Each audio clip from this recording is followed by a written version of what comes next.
Hello everyone and welcome to another episode of the McGonagall Boxing Podcast. Just want to almost do a final recap on the events of last weekend because they're so huge. Canelosaunders, and let's talk about where both fighters go now. So, watch the fight again. I've watched a few good podcasts as well, to be honest with you, like not just mine. Some boxing experts, some writers. And first of all, I want to credit Canelo. I mean, listen, I was convinced Billy Joe could beat him. Still convinced on another day that Billy Joe could beat Canelo. As laughable as some people think, I know Billy Joe's got the skill set. But it wasn't to be. It's all on the night. And I said, Canelo could easily just as well catch Billy Joe, stop him, hurt him, or win a unanimous decision. Ultimately, he's caught him, hurt him, and stopped him. So credit to Canelo. There were signs, certainly rounds 5 and 6, where he thought, this is great, the tide's turning for Billy Joe. But unfortunately, and I totally agree with some podcasts I've been listening to as well, what Billy Joe surprisingly didn't do at times was keep at range. I know Mark Tibbs said this in his post-fight interview. He got a little bit too much in the pocket. I'm not sure if that was a bit of machismo, trying to make a statement, but he always needed to fight Canelo at range. As soon as he started to come inside, close the distance, he was always vulnerable to be hit. And obviously, crouching down to avoid hooks, Canelo's, got a very good boxing brain. He realised that Billy Joe was vulnerable to the uppercut, and Billy Joe didn't adjust well enough, because prior to the punch that did his eye socket, he was nearly caught badly with uppercuts, and he didn't make that adjustment like Canelo makes the adjustments, and that's the small margins in big fights. That's what makes a fighter great, isn't it? The key adjustments. Mayweather did it, Sugar Ray Leonard did it, and now Canelo can do it midway through a fight. But listen, it's I'm not here to hate on anyone or to be like a quarterback, Monday quarterback. But Canelo deserves a lot of credit, because what he does is he hasn't got great footwork, I don't think. He's not bad, but it's not great. He's got good hand speed, but it's not great. But what makes him quick is his speed of thought. He reads people before they even make the move themselves. He kind of sees what they're going to do before they do it. And he's got the ability to cut the ring at angles. He doesn't step sort of round. He steps diagonal, cuts the ring off. No movement or punch is wasted. And so Billy Joe's punch output was higher than Canelo's, but his punches were not as effective. They were not as accurate.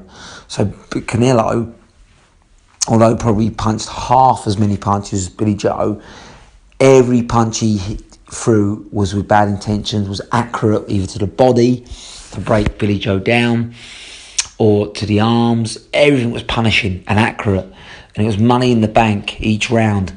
And Billy Joe legs were starting to go. I think the body shots, as feared in my pre-fight podcast, were starting to wear him down.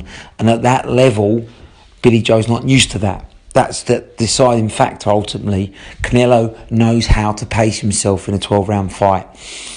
He did it with Kovalev. He didn't panic when he was behind, and he was losing against Kovalev. He didn't panic when Billy Joe was getting success. He didn't even panic really, did he, when he was fighting Triple G, when even Canelo fans thought that Triple G was winning the fight. Canelo doesn't panic. He's a 12-round fighter, and he doesn't start like a lightning bolt, but he doesn't start slow. He just starts at a normal pace, steady pace, and knows the pressure he puts on people, the accuracy, the range of body and head. He's going to catch up with you, and he's going to wear you down. He has total confidence in himself, and this is what happened in the fight. He ultimately wore Billy Joe down and got to him. Inevitability was the word that a lot of people use. It's inevitable that he's going to catch up with you, and that's what he does. So he deserves a lot of credit. I thought, again, Billy Joe deserves a lot of credit. He's just inactivity. And is he the same fighter? This is something I feared. at super middleweight. I'm not sure he's got the same lightning speed that he had at middleweight. He's still quick, but you could catch him. At middleweight, I think he's a lot slicker, faster on his feet, and would have proved, I think, more difficult for Canelo at middleweight. Super middle, I think he's just a little bit slower, a little bit heavier, and a little bit more easy to catch. And these slight small differences are all it takes to make a big difference. But listen, that's not to say that Billy Joe can't beat most super middleweights out there. I think he beats Plant. I think he beats Demetrius Andre if he comes up. I think he beats Eubank Jr. again when he comes up, which is inevitable. So, and I even think Billy Joe beats Danny Jacobs now. So he just doesn't beat Canelo, unfortunately, 8 times out of 10. It's a bad injury he's got. He's got a broken eye socket, fractured cheekbone. He's going to be out there in the ring for a year.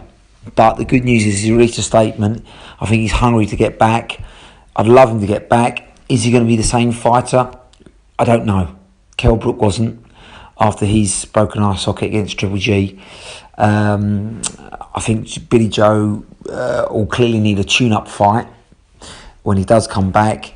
But then I'd like him to have another crack at the world title, even moving down to middleweight again, which is a big ask because he'll be 32, 33. But he can do it. He's not a huge super middle. And I'd like him to have one more crack at the world title shot, or even school Eubank Jr. in a big money fight and put him in his place. And I think he will do. Like I say, Billy Joe is still very live. I still think he beats most middleweights and super middleweights. I just don't think he beats Canelo. And I think inactivity has been a key there. Unfortunately, throughout his career, where he's trained hard for 4 months, unfortunately, Canelo's trained hard for the last 4 years, and that was the difference. As for Canelo, obviously he's going to look to unify now against Plant, and I think he beats Plant. I think Plant is basically a B version of Billy Joe. I really do. Slick, but not really as skillful, I don't think, as Billy Joe. I don't think he gives you as many angles, offsetting angles, as Billy Joe does. He's probably more of a natural super middleweight. He's a bit younger. There's argued that Billy Joe maybe wasn't quite in his prime anymore. I think Plant is. So again, I expect the first couple of rounds to be competitive, but I think Canelo just downloads information on fighters. He has a look for 3 or 4 rounds, and I think he will realise that Plant, despite some slick movement and decent jab, can't hurt him, and he'll just do what he did to Billy Joe. He'll cut the ring off at angles, start to wear Plant's body down, and I think he gets him out there. I don't think Plant has got the power or the experience or the skill set to keep up Canelo from the middle rounds down to home straight. I think it's probably over within 9 or 10. And I think Canelo will stop Plant and become the undisputed champion, which he deserves to do. And then, unless there's a big super challenge like maybe Triple G, who's pushing 40 now, so personally I don't really want to see that. I'd rather Triple G just that middleweight now for the remainder of his career. I'd like to see Demetrius Andre or Charlo have a go. I think these guys are undefeated, they're confident, they're skillful, they believe in themselves. I'd like to see that. And if, one of them 2 guys can't beat Canelo, then no one is. Benavidez is not beating Canelo. I'm sorry. There's no chance. Not experienced enough, just not good enough. So I'd like to see Canelo challenge himself. Maybe Bertabayev or Bivol at the light heavy and go after that. Even, dare I say, undisputed at light heavy. Can you imagine that? Undisputed champion at two weight classes would really turn him into, well, it's already a nice all-time great, but that would push him, I think, into the top, arguably the top 20 fighters of all time. He's in his prime right now, and the scary thing is he's getting better. Who can stop Canelo? Right now, I can't see many.